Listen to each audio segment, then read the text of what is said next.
दोस्तों बुरी तरह फंस चुकी थी दिल्ली की टीम, लेकिन फिर उसके बाद आया अक्षर पटेल और ऋषभ पंत का तूफान। ऋषभ पंत ने आखिरी ओवर में ठोक डाली 31 रन और दिल्ली की टीम को पहुंचाया एक बड़े स्कोर तक। लेकिन फिर उसके बाद किलर मिलर का आया तूफान और इस रोमांचक मुकाबले में आखिरी ओवर में इस टीम ने जीत हासिल की। तो क्या है इस मुकाबले का पूरा हाईलाइट बताएंगे आपको दोस्तों हमारी इस वीडियो में। दोस्तों आज IPL 2024 का 40वां मुकाबला गुजरात टाइटंस और दिल्ली की टीम के बीच में खेला गया, जहां गुजरात टाइटंस ने टॉस जीतकर पहले गेंदबाजी करने का फैसला किया। बल्लेबाजी करने उतरे दिल्ली कैपिटल्स की टीम की तरफ से पृथ्वी शॉ और जैक फ्रेशर ने पारी की शुरुआत की। जैक फ्रेशर ने आते ताबड़तोड़ अंदाज में दिल्ली की टीम को अच्छी शुरुआत दी, लेकिन वो ज्यादा देर तक क्रीज पर नहीं टिक पाए और केवल 14 गेंदों में 23 रन बनाकर वो आउट हो गए, जिसमें 2 चौके और 2 छक्के लगाए। और दिल्ली की टीम को जैक फ्रेशर के रूप में 35 रन के स्कोर पर पहला झटका लगता है। उसके बाद पृथ्वी शॉ का साथ निभाने अक्षर पटेल आते हैं, लेकिन पृथ्वी शॉ भी ज्यादा देर तक क्रीज पर नहीं टिकते और 7 गेंदों पर 11 रन बनाकर आउट हो जाते हैं। 36 रन के स्कोर पर पृथ्वी के रूप में दिल्ली को दूसरा झटका लगता है।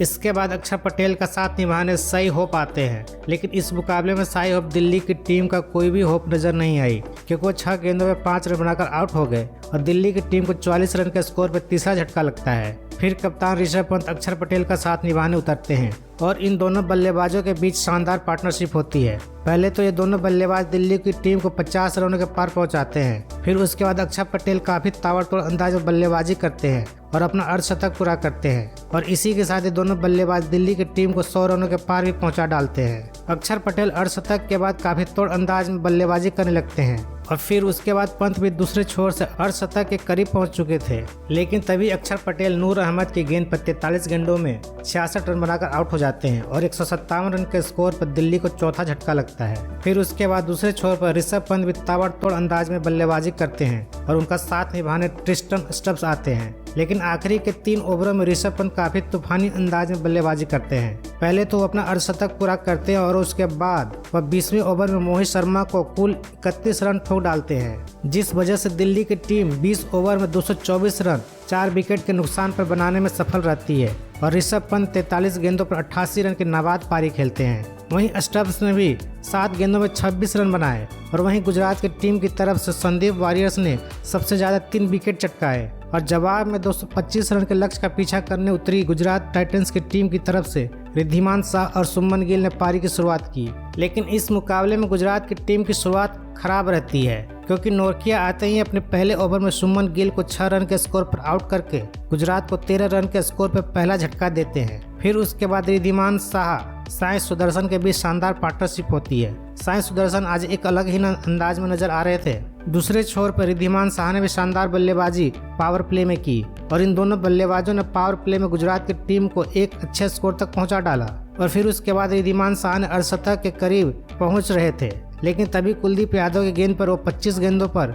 39 रन बनाकर आउट हो गए और 95 के स्कोर पर गुजरात को दूसरा झटका लगता है। यहाँ से 10 ओवर का मुकाबला और बचा था, लेकिन फिर उसके बाद उमर जई भी आते ही 1 रन के स्कोर पर आउट हो गए और गुजरात की टीम को 98 के स्कोर पर तीसरा झटका लगा। फिर उसके बाद साई सुदर्शन का साथ निभाने डेविड मिलर आते हैं, लेकिन साई सुदर्शन और डेविड मिलर एक छोटी सी पार्टनरशिप तो करने में सफल रहते हैं, लेकिन तभी साई सुदर्शन भी 39 गेंदों पर 65 रन बनाकर आउट हो जाते हैं और दिल्ली की टीम 121 रन के स्कोर पर गुजरात का चौथा विकेट चटकाने में सफल रहती है। फिर उसके बाद डेविड मिलर का साथ निभाने शाहरुख खान आते हैं, लेकिन शाहरुख खान भी एक छक्का लगाकर 5 गेंदों पर 8 रन बनाकर आउट हो जाते हैं और 143 के स्कोर पर दिल्ली की टीम यहां पर 5वां विकेट गुजरात का चटकाती है। अब यहां से मुकाबला पूरी तरह से फंस चुका था और डेविड मिलर का साथ निभाने राहुल तेवतिया आते हैं, लेकिन राहुल तेवतिया भी कुलदीप यादव पर 4 रन के स्कोर पर शिकार हो जाते हैं और 152 के स्कोर पर दिल्ली की टीम 6ठा विकेट गुजरात का चटकाती है। लेकिन फिर उसके बाद डेविड मिलर काफी तोड़ अंदाज में बल्लेबाजी करते हैं